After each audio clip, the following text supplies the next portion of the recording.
Čelični limovi koji se proizvode u ovom pogonu završavaju na američkom i evropskom kontinentu. Koriste se u brodogradnji za izgradnju mostova i brana, ali zaštitne mere kompliciraju cijeli proces rada ove kompanije. Makedonski čelik je pod velikim cjenovnim pritiskom. Naši transportni i proizvodni troškovi su veći u poređenju s proizvođačima u Kini, Rusiji, Zapadnoj Evropi.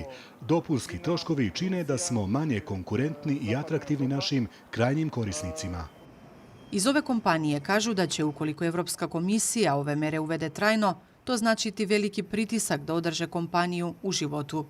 U Evropi završava do 70% njihovog finalnog proizvoda, alternativu za evropsko tržište nemaju. Maxtel je bitna firma za makedonsku ekonomiju. Učestvuje sa 2,8% u ukupnom izvozu zemlje. Upošljava blizu 1000 osoba, ali indirektno od ove firme zavisi egzistencija blizu 5000 ljudi.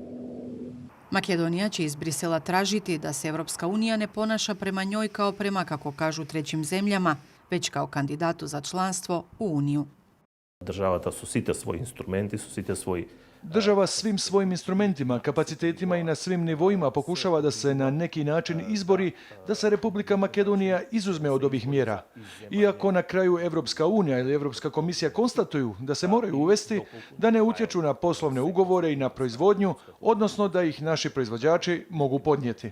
Dodatna briga za menadžment Maxtila je i transport prema Solunu. Željeznička pruga na koridoru 10 je u prekidu zbog oštećenog mosta na Crnoj reci u centralnom delu zemlje. Teretni vozovi ne mogu dalje.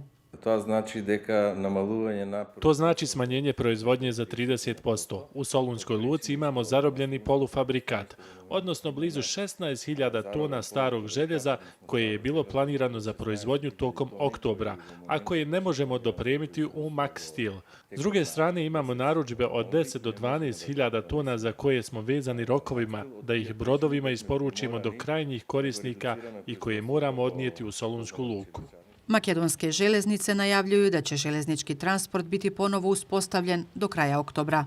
Do tada, osim prema Solunskoj luci, pogledi metaloproizvođača iz Makedonije usmereni su prema Briselu u očekivanju njihove konačne odluke. Maja Blaževska, Evrosimovska, Al Jazeera, Skopje.